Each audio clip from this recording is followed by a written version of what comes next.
Alhamdulillahil hadi ila sabilir rasyad yahdi man yasha wa yudillu man yasha ila sabili ghairi wal fasad. Yang saya hormati hadirin wal hadirat rahimakumullah.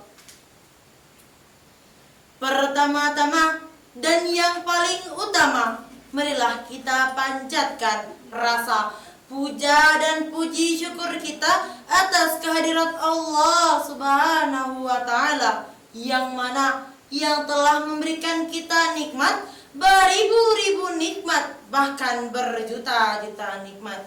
Di antaranya nikmat iman, nikmat Islam, dan nikmat sehat walafiat, sehingga kita dapat berkumpul di tempat yang insya Allah penuh barakah ini.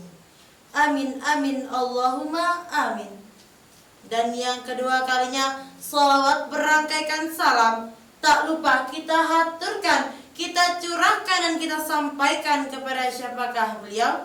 Beliau adalah Habibina wa syafi'ina wa zuriyatina wa maulana Muhammadin sallallahu alaihi wasallam.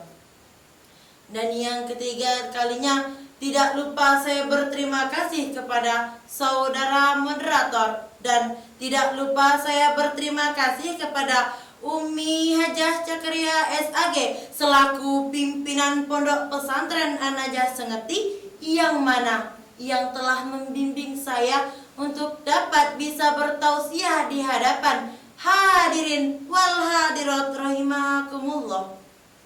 Baiklah, masuk ke judul pidato saya yang bertema menyadari ujian Allah Subhanahu wa Ta'ala.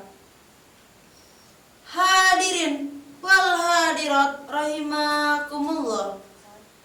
Manusia diciptakan dalam kondisi fitrah dengan keadaan suci oleh Sang Pencipta. Di dalam diri manusia diberikan nurani atau akal yang sehat dan diberikan nafsu di dalamnya. Sisi nurani diarahkan kepada kebaikan, sedangkan sisi nafsu diarahkan kepada sebaliknya. Kemudian Allah Subhanahu wa Ta'ala ingin menguji manusia untuk melihat siapa di antara mereka paling baik amalnya. Sebagaimana firman Allah Subhanahu wa Ta'ala yang berbunyi, A'udzu billahi minasyaitonir rajim. Bismillahirrahmanirrahim. Inna khalaqnal insana min nutfatin amsajin nabtali faja'alnahu sami'an basira, yang artinya sesungguhnya kami telah menciptakan manusia dari setetes mani yang bercampur, yang hendak kami mengujinya dengan perintah dan larangan, maka kami jadikan ia melihat dan mendengar. Quran Surah Al-Insan ayat 2. Dan juga firman Allah Subhanahu wa Ta'ala yang berbunyi, Bismillahirrahmanirrahim. Tabarakalladzi biyadihil mulku wa huwa ala kulli syai'in qadir.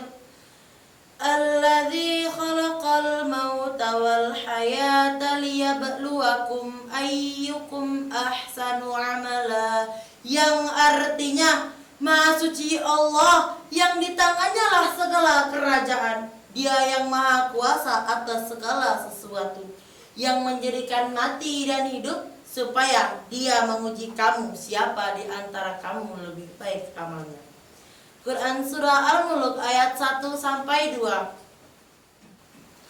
Berdasarkan dua ayat di atas, sudah jelas bagi kita bahwa apa yang kita alami di dunia ini adalah ujian Allah Subhanahu wa Ta'ala. Apabila kita mendapati hidup enak, serba kecukupan, itu adalah ujian Allah Subhanahu wa Ta'ala. Dan apabila kita mendapati hidup susah, serba kekurangan, itu juga ujian dari Allah Subhanahu wa Ta'ala. Bagaimana kita dapat bersyukur dalam menghadapi ujian dan rezeki yang telah diberikan tersebut. Hadirin wal hadirat rahimakumullah. Kita sebagai manusia harus waspada dan terus waspada agar tidak ikut hanyut. Seperti di zaman ini, zaman di mana pengaruh-pengaruh setan telah begitu melekat pada diri manusia. Dan ingatlah selalu firman Allah Subhanahu wa ta'ala yang berbunyi, Bismillahirrahmanirrahim. Innan nafsa la'ammaratum bisu. Yang artinya nafsu itu selalu mengarahkan kepada kejahatan. Quran Surah Al-Insan ayat 53. Dan janganlah terpedaya oleh ramalan Jawa, eng zaman edan yen orang edan ora keduman. Di zaman yang gila ini, apabila tidak ikut menggila, maka tidak dapat bagian.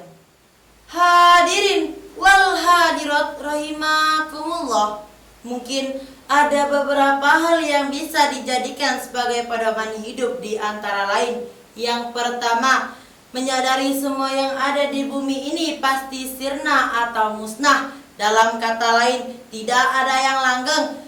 Seperti kebahagiaan, tidak selamanya kita merasa bahagia. Bahagia akan dibatasi oleh kesedihan, begitu pula kesedihan akan dibatasi oleh kesenangan. Ada saat-saat di mana kita merasa bahagia atau susah. Sebagaimana firman Allah Subhanahu wa ta'ala yang berbunyi, Bismillahirrahmanirrahim. Kullu man 'alaiha fan. Yang artinya semua yang ada di bumi itu pasti akan binasa. Quran Surah Ar-Rahman ayat 26.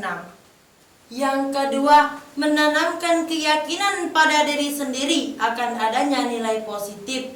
Sebagaimana sabda Rasulullah sallallahu alaihi wasallam yang berbunyi, Innalillahi ta'ala fi asna'i kulli mihnatin mihnatan. Yang artinya bahwasanya bagi Allah di antara cobaan yang diturunkannya terdapat karunia-Nya yang tersembunyi.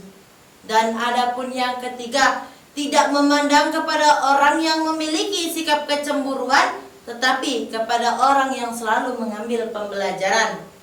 Dan yang keempat, memandang kenyataan yang ada di hadapan kita sebagai langkah awal untuk meningkatkan daya intelektual kita. Sebagaimana sabda Rasulullah sallallahu alaihi wasallam yang berbunyi, Bismillahirrahmanirrahim. Ma taqasat jarihatun minal insani illa kanat dzaka'in fi aqlihi. Yang artinya tidaklah berkurang anggota badan seseorang kecuali untuk peningkatan daya intelektualnya. Hadirin wal hadirat rahimakumullah. Mungkin hanya ini yang dapat saya sampaikan. Kurang dan lebihnya saya mohon maaf. Wabillahi taufiq wal hidayah. Wassalam.